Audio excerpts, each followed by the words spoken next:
在所有的民調裡面，我最相信也是引用最多的就是戴利安的民調，因為我觀察他20多年來，他的正確性最高。而今天他又公布了他最新的國政民調，8月份的國政民調，看了這個數字，你會發現台灣的民意已經出現了一個非常明顯的一個變化，而這樣的一個變化對於台灣的朝野政黨都有非常大的警示作用。而這個民調裡面，你要注意到，第一個也是最少人提到的，就是它的國內整體經濟現況評價。我們看到它的國內現況評價裡面，正向評價的48.3%，負面評價的45.2%。那這個東西代表什麼？我們再來看這張表。現在這個調查，戴利安是從2006年開始就做這個國政民調，他每個月都公布。從這張表你就可以看到，民眾對於國內整體經濟評價裡面，在2006年、2007年、2008年那一段時間，其實是非常絕望的。當時的負面評價都在8成以上，甚至一段時間還到了9成，而正向評價都在10以下。馬英九一段時間雖然拉近，可是很快的又拉開，等於說長期以來，在陳水扁在馬英九時代裡面，對台灣人對經濟其實非常絕望，都覺得經濟不好的在8成上下，認為經濟好的也不過在1成到2成之間。但是沒有想到，到了賴清德任內，這一次8月份的民調裡面，正向評價居然已經高出了負面評價，而且你們要注意到哦，這裡面。台北市，我們知道台北市的經濟選民最多，台北市對這個感受最強烈。台北市認為整個經濟變好的是59點多，而認為不好的39。你可以知道，連台北市這樣子經濟選民最多的地方，感受最深刻，而且大學以上的感受也最多。那想說這個民調就是一個台灣政黨的一個比較，沒有，它不只是政黨比較。你看到民進黨在這一次裡面大幅的攀升，它的滿意度也大幅的增加，而國民黨跟民眾黨都是小跌，這代表什麼？如果我們仔細爬梳的話，是代表了在中美台之間的地緣政治較勁，在 AI 整個供應鏈的選擇夥伴上面，甚至整個台灣跟中國之間的關係選擇裡面，台灣人已經有一個非常清楚的定見，也有一個非常清楚的走向，而這個走向也會影響到台灣未來的政治選擇。好的，談到這個，我們今天就非常高興的邀請我們的老朋友吳佳龍來跟我們聊一聊。佳龍你好。寶傑兄好，各位觀眾大家好。好，那佳龍剛剛講的是這個民調，當然每個月都在做民調啊，民調這個民調已經從2006年開始，每個月我們在過去我在做關鍵時刻的時候，我都會引用他的這個國政民調。可是這一次讓我非常的驚訝，我剛剛講到的。我看的這個民調已經看了20年，第一次看到台灣人對於經濟的正面評價居然高於負面評價。我們知道以前國民黨雖然說什麼國民黨是外來政權啦，國民黨如何如何啦，可是國民黨在台灣統治最有正當性就是他把經濟搞好了。過去我們講，國民黨有所謂的經濟內閣啊，國民黨有經濟專才啊。過去陳水扁上任的時候最被批評就是他把經濟給搞砸了。對於經濟的不信任一直是台灣人民對於民進黨的刻板印象。可是你沒有想到，這一次裡面出了明顯改變，而出了明顯改變之後，整個民進黨的好感度，我們看到賴清德總統的施政滿意度都大幅提升了。我們這個要連接到經濟變化哈，與那個產業革命。這一次很明顯，我們現在是在 AI 產業革命。然後呢，從去年是 AI 革命的元年，第1年，今年算第2年。然後呢，你會看到去年我們的經濟增長率已經到了8.5以上，今年要到11了。對，然後呢，第一季14.5%，第二季大概13%啊，這樣子高。然後這樣下來的話，那麼很明顯嘛，遲早從科技部門外溢到這個傳統部門、金融部門啊，多多少少都會有感受啊。從那個餐飲啊、旅遊啊、房地產啊、零售啊，都會開始感受到有一部分的領域的人哈有高所得、高收入啊。然後呢，整體來講，這個是產業革命。把台灣經濟拉上來，變成出現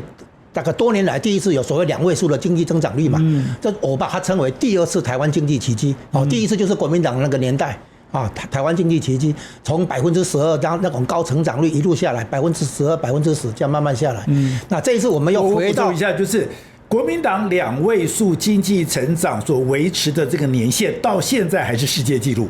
那就是說到現在，等於說它持續10多年，每年都是2位數的經濟成長率，這樣的一個記錄，到現在連中國都沒有打破，那是一個非常可怕的這個數字。那個其實有戰後啦，有一個次序。最先2位數經濟增長，後來慢慢降下來這個是肯定的了會慢慢降下來。最先是日本，然後再來台灣，再來韓國，再來中國是這樣來。然後呢，這是第一點然後第二點，馬英九時期因為兩岸經濟關係的交流處於比較好的狀態，其實從李登輝、陳水扁時期，台商就已經前進大陸嘛，很多那個生產線都外移過去，到最後的最後，筆電生產線5條全部移光嘛，就我們就是說，在這種情況下，從資源跟人才的流，還有資金的流向來講，台灣跟中國靠近的時候是被中國吸過去，被掏空了。然後台灣跟美國靠近的時候，美國是等於說跟台灣產生一種互補性，等於說把台灣帶上來。所以你會發現，我們最近因為跟美國的經濟連結比較多台積電也在亞利桑那州一直開始設廠了好幾年了那台灣很多跟美國的連結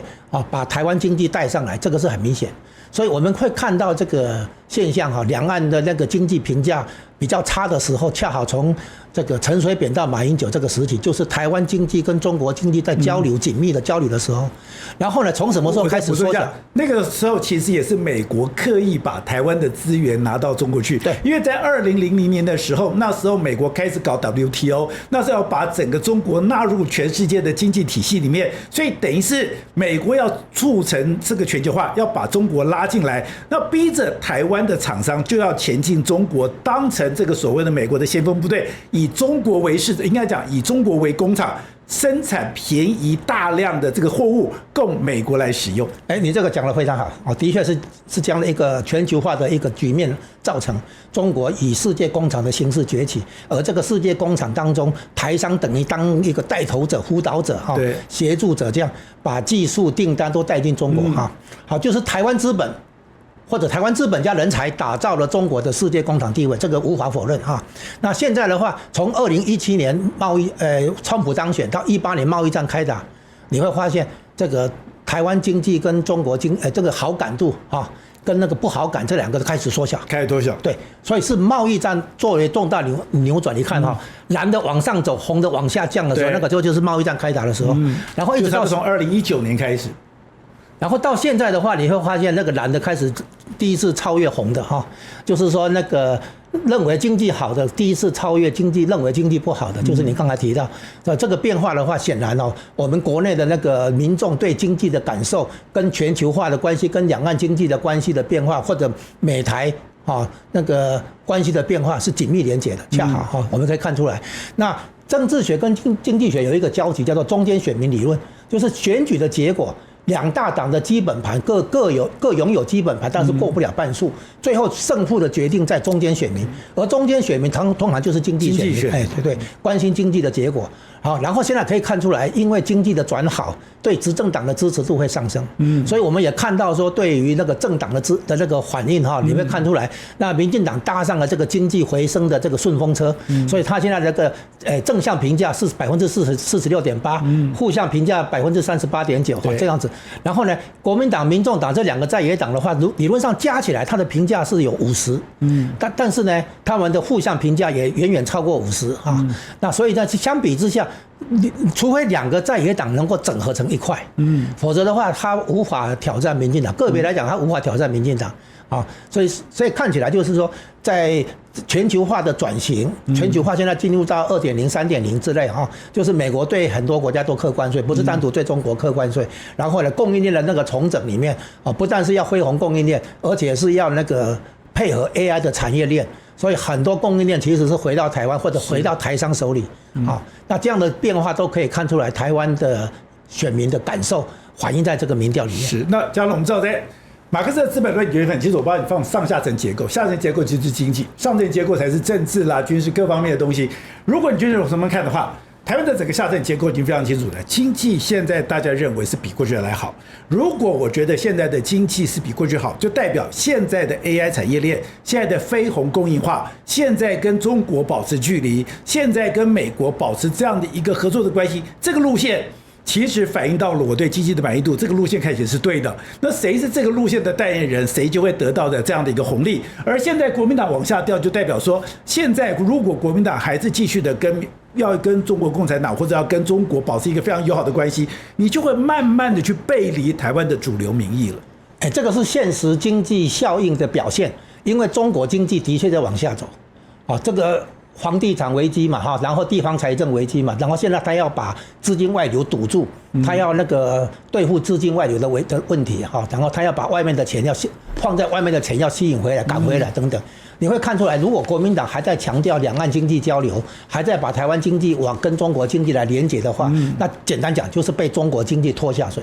那如果台灣經濟去跟美國掛鈎、跟日本掛鈎的話，那因為美國、日本等等在領導現在的 AI 產業革命，那台灣正好是供應鏈，對不對？對。那台灣就可以得到很多的商機嘛，所以會被帶上來嘛。所以台灣選擇靠向太平洋的這一頭，美日這邊，還是靠向這個東亞大陸的中國市場這邊。就變成一個我們兩邊都做過嘛，所以台灣的資本外流的時候，台商大量前進中國大陸投資是設廠嘛，然後現在發現中國已經飽和，甚至於開始往下走。一個關鍵點是他修改勞動的那個法規以後，提高那個工資，提高工資的話，它的人口紅利等於消失，再加上地方的建設，這個官員的貪腐，等於增加了所謂交易成本。所以現在看起來，就中國投資已經比不上東南亞核算，甚至於比不上去墨西哥，對，去美洲。所以呢，現在問題是實質經濟面，中國大陸的吸引外資的能力在下降。台商過去發現也不太合算，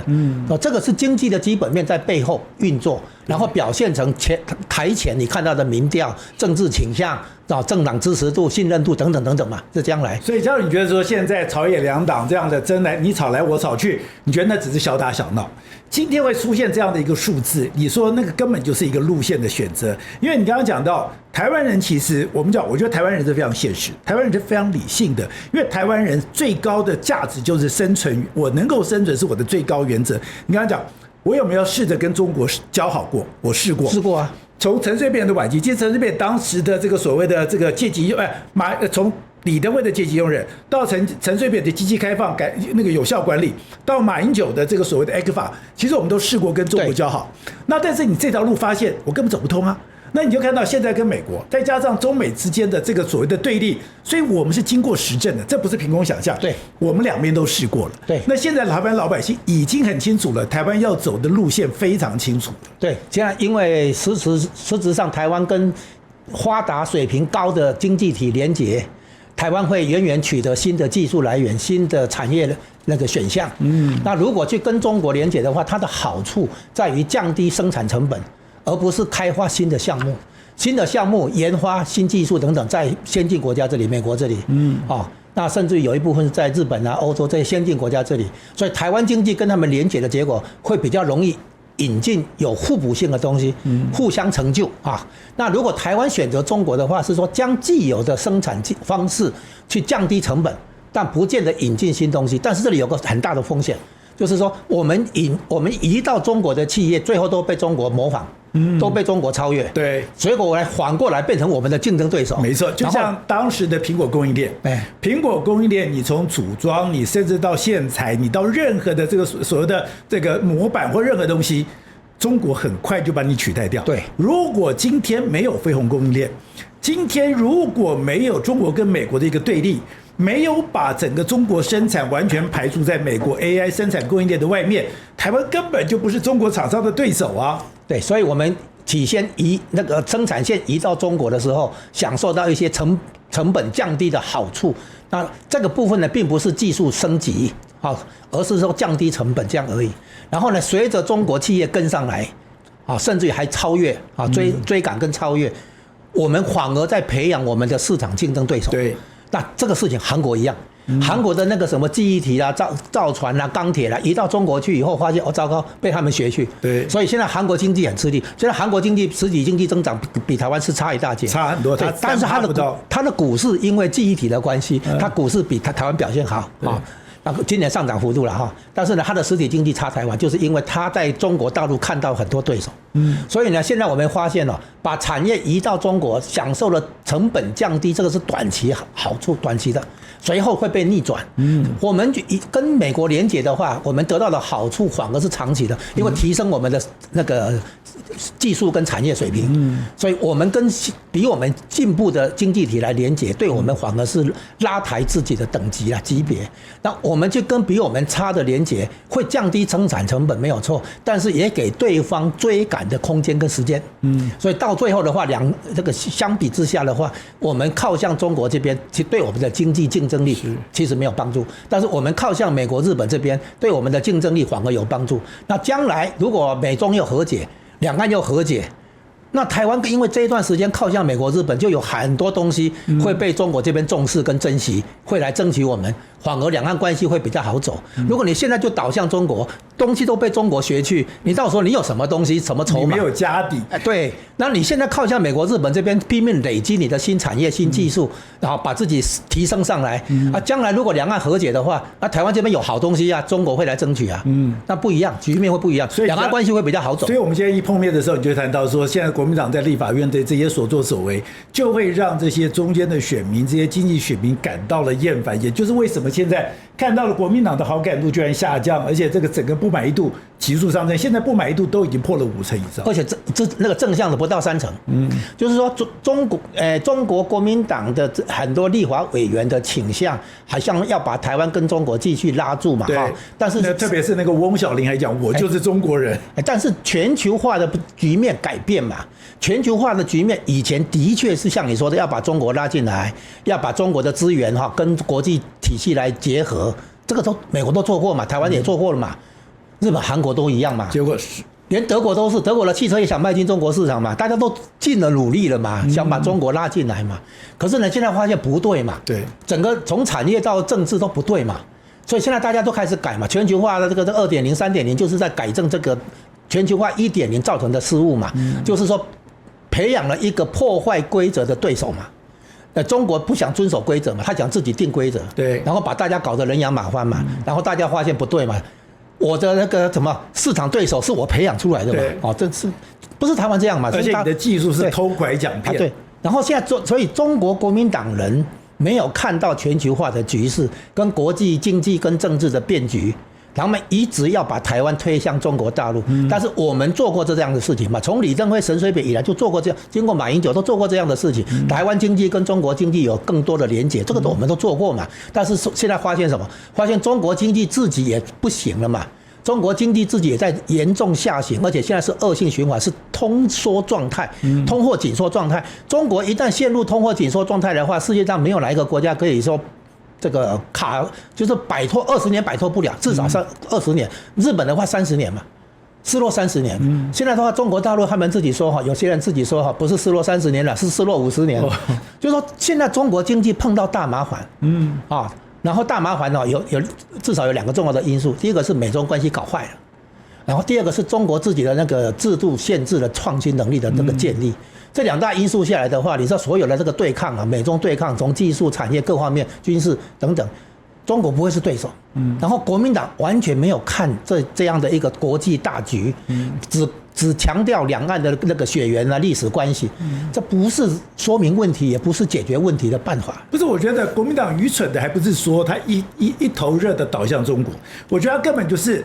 因為我討厭民黨。我厭惡民進黨，甚至我仇視民進黨。我仇視民進黨了以後呢，我要找一個人來對付民進黨。那找一個人來對付民進黨呢？不會啊，因為美國站在民進黨這邊，所以我沒有辦法找美國來當幫手。那你就找了中國當幫手。那我覺得感覺上那就是飲鴆止渴。像我在政治上跑這麼多年，我非常清楚，做對的事情比把事情做對更重要。對，你知道，以前宋楚瑜呼風喚雨，他有什麼厲害？他選對邊。選對風一直是政治工作者最重要的一個能力跟判斷。所以，如果你現在整個國際大事上面，如果國民黨要帶着台灣人民走一個不對的路，當然你的跟隨者就會越來越少。這個東西，我覺得國民黨現在你看到這個民調，你要非常的來警惕了。好，你說國民黨哈，這個主要在對付民進黨。OK， 我想跟國民黨人講，就算你真的是以民進黨為主要對手、主要敵人呢？你需要拉共產黨進來才能對付民進黨嗎？不需要嘛。你想想看，以前老國民黨的時候怎麼樣對付民進黨？你不要只看那個什麼那個鎮壓這個社會抗爭啊，你看看國民黨當年怎麼樣穩住，國民黨的票絕大部分是本省人的票，不是外省人的票，外省人的族群有限嘛，人數有限嘛，國民黨的得票遠遠超過外省族群的比例嘛，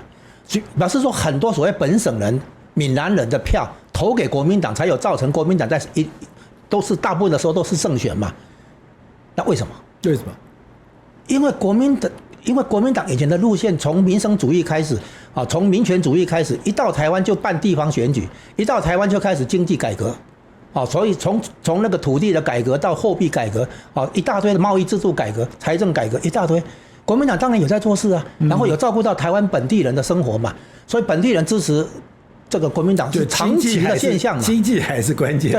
這長期的現象，不是說某一個時期比較支持國民黨，不是嘛？而且當年你抱怨那個白色恐怖 ，OK 對，可是白色恐怖時期，你知道地方選舉下來，國民黨還是贏嘛，就是說贏面居多嘛。那現在為什麼輸？國民黨人沒有看清楚經濟大局嘛。你國民黨為了對付民進黨，需要把共產黨拉進來嗎？不用嘛。你國民黨自己在台灣搞定民進黨，還有問題嗎？你說你就回到蔣經國時代，蔣經國時代搞定民進黨有什麼問題？就算開放黨禁報禁以後，跟民進黨競爭的話，有什麼問題？即使到了李登輝時代，也都還贏面居多嘛。為了對付民進黨或者跟民進黨展開良性競爭，你需要把共產黨引進來嗎？你國民黨頭殼壞去嘛。好，那我們剛剛為什麼要談這一題？我還是回到前面，就是過去國民黨在台灣最被肯定就是你可以搞好經濟，對於民進黨最不信任就是覺得民進黨沒有能力處理經濟。對。可是你如果從現在這份民調出來的話，現在在台灣這個社會裡面，他肯定經濟的已經高於否定經濟了，這個對國民黨我覺得是一個非常大的警鐘。那另外就是國民黨現在一直想說，我還是要跟國民党，我還是要跟對岸合作啦。那另外就看到了翁小玲很多的這個行為，我們要注意到，之前國民党共產黨就中國做了2項政策，一個是他的民族團結進步促進法，第二個就是他的這個所謂的出入境管理辦法。做了以後，大家想，你是玩真的還玩假的？我們就看最近有2件事情，第一個就是在中國有一個非常重要的運動品牌啊，現在非常的大，甚至威脅到 Nike， 叫安踏。安踏的前 CEO 徐陽，他居然跑去美國了，他居然上飛機才說，我要離開了。第二個就是潘石屹已經離開中國非常久了，現在中國居然要跟他查稅，就代表中國現在這樣的政策裡面，那對吧？我的人開始跑掉了，我的錢，中國想盡辦法要把它給追回來。我们先提一下哈，剛才提到的這個國民黨時代跟民進黨時代，那個有一件事情其實是共通的。老國民黨時期，從10大建設蔣經國那個時期哈開始搞建設，大概也超過10年以上。之前先抓住一種人才，叫做企業家。對。然後呢，土地改革的結果，把地主拿到股票，這個4大公司的股票，然後去當企業家。所以國民黨一開始抓住企業人才，包括王永慶那個都是做企業的哈。後來到了10大建設的時候，特別是開始搞半導體的時候，那個時候搞的是理工人才、工程人才，做理工的。所以呢，這2種人才國民黨先後爭取。然後你看共產黨崛起的時候，他一開始也是先讓人家下海哈，就是說企業家的人才，因為他組織各種資源。後來再凸顯理工人才，搞產業、搞技術，所以你看到那個朱鎔基，像他們都是練理工的嘛，對。中國大陸在經濟起飛的年代一樣，先搞好企業的人才，然後最後補上理工的人才，然後就很漂亮，對不對？到後來如果你官僚出來就糟了哈，官僚出來就是伸手拿錢了。你現在看到那個民進黨時期這個時候，民進黨政府在陳水扁的時候，他把企業家拉進來，像那個什麼副院長林信利那個把企業家拉進來。現在你看，最近我們台灣能夠接上 AI 產業鏈 ，AI 產業革命，是因為這個時期很多理工人才回來台灣，或者台灣自己的很多理工人才充分就業，所以民進黨現在的話，起先也是拉企業人才，後來拉理工人才，然後呢，讓我們有這個條件、有這個基礎來接住 AI 產業革命這個商機。我舉一個非常清楚的例子，就是大家都說張忠謀是當時的李國定，還有當時的孫運璇把他從美國請回來。那當然沒有錯，這個淵源是存在的，跟老國民黨存在的。可是如果看到了現在，如果問張忠謀跟現在的所有的政治人物裡面，誰跟他最交好？蔡英文。你會發現蔡英文已經讓他當了幾屆的 APEC 的特使，你會發現張忠謀當時在這個所謂的在私底下會跟誰去家宴，他跟蔡英文，所以兩邊的關係是，我覺得在蔡英文時代裡面大幅的改善跟企業界跟科技業界的關係，我覺得這個是國民黨一直沒有理解也沒有去注意的事情。你這個講得非常好，的確是這樣。那2020年的時候，9月中旬，大概9月15號，國務院第3號人物，就也我們把它翻成副國務卿了哈，還是國務次卿，那個來台灣的時候，來台北的時候，因為那個時候2個禮拜前，9月1號，當年我先受邀也去參加 AIT 副處長古立言在他官邸的這個晚宴。我只講一點，就是說台積電那個時候已經敲定台積電要去亞利桑那州設廠。我說這件事情絕對不是台積電一個廠過去就好，美國要想方設法把上下游供應鏈都帶過去，這樣才能夠完整呈現台灣的這個台積電的這個競爭能力。所以不要只是爭取一個對台積電一家公司過去，要想辦法打造整個產業鏈過去，也就是說竹科工業園區這個概念，創造互補性這個重效這個概念，我只講這一點。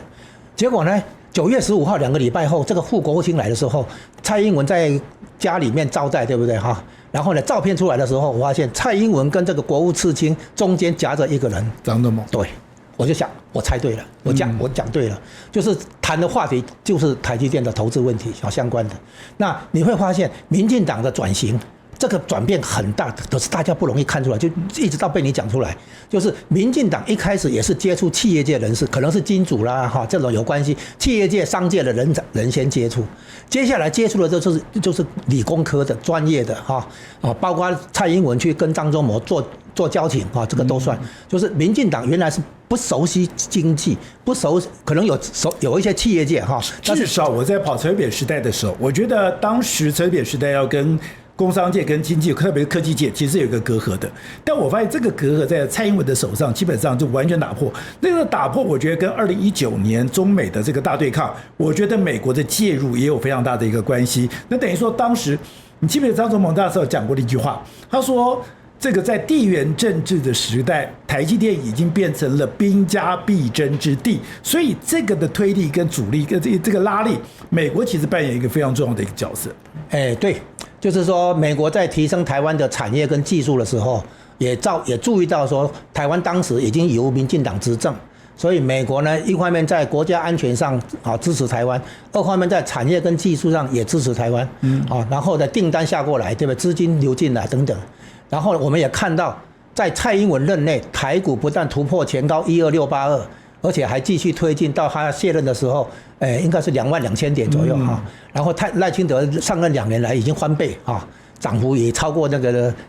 蔡英文執政8年的上漲幅度13000點啊。那這些全部是那個國際潮流下的那個 AI 產業革命帶給台灣的商機，而這個的確也是美國支持出來。然後你去看，表面上好像美國欺負我們，美國占我們便宜，其實不是。美國只是用一個比較好的條件來達成雙方的互補性，互相成就，所以美國成就台灣，台灣也成就美國。我以前在這裡講過吧，大概美國軍事上保護台灣，交換台灣在半導體產業上保護美國，所以變成說一個相互成就。那現在 AI 更是如此。那在這種情況下，就是說我們剛才注意到，從以前的老國民黨，先爭取企業人才，後來爭取理工人才。然後呢，到了那個民進黨也是先支持，先有企業人才進來，後來他們也開始接觸理工人才。那民進黨的文化裡面本來沒有理工這個，現在也很多理工人才都在這個時候進來。那中國的改革開放一樣，一開始的話官僚下海經商叫做也是說先打造企業人才。台灣從地主轉成企業家，那中國從官僚轉成企業家先下海，後來呢開始吸收培養理工人才，從美國那邊爭取留學生回來這樣子。其實路線一樣，是大同小異，就是說從國民黨、民進黨、中國共產黨搞經濟的過程中一樣，人才才是關鍵。各位寶傑朋友圈的朋友，大家好，您對我們的支持，還有您對我們的指教，其實我們都會認真的閱讀，因為您的每字每句都是我們自己反省，我們要自我檢討，甚至我們未來怎麼去調整方向的一個關鍵的因素。所以我們就剛剛講到的，就是你現在的這些留言。有什麼留言？那我們可以怎麼樣子來的跟觀眾來進行回答？淑君說：“支持寶傑及團隊，你們是最優秀的。”非常謝謝您的肯定。當時講說，我們的節目其實還有很多改進的地方。那這種改進也是我們每天都在做的工作。聽後X5R他說，政府部門主管機關應該管理一下，堅決不讓中共產品進來台灣。我覺得應該這樣講，就是現在大家覺得很難思考，是說我們知道现在有很多的網購，现在很多的網購居然是有很多的中國的網購是這樣直接進來。那你如果說沒有任何的管制，現在很多國家都有管制，我也不理解說為什麼我們台灣在這方面沒有管制。你沒有管制，第一個你的品質，第二個你是对台灣的商業、对台灣的產業會不會有傷害，這都是政府應該面對的問題。Rookwood 0222他說，天佑台灣，感謝寶傑，一起保護台灣，台灣人加油。當我們希望說在台灣這塊土地裡面，我們真的好好的守護，好好的來保護這個國家。Karen 說，感謝寶傑哥製作這麼好的節目。其實能夠做這樣的節目，其實是我覺得那是一種福分，那是一種福報，我們會非常珍惜。喂20110他說，他看了正習會那一集，他說只有我覺得鄭麗文尖嘴猴腮，面露凶相嗎？對於鄭麗文是不是尖嘴猴腮，我們不予置評。立刻他看了川普無視習近平警告的那一集，他說中國與和平水火不容，要改成這樣子比較通順。也就是說，中國跟和平不水火不容。其實今天要追求和平的其實是台灣，我們從來沒有挑釁過對方。好，我剛剛講到的，我們非常認真的在做我們的一個工作。其實我們剛剛講到，我從以前我其實沒有任何政黨，那我也不去標榜這個東西，我只告訴你說，我們現在在這塊土地裡面，我在民進黨跑那麼久的時候，我學會一句話：相信台灣，相信人民，相信台灣，相信人民，這是我做這個節目裡面最中心的思想。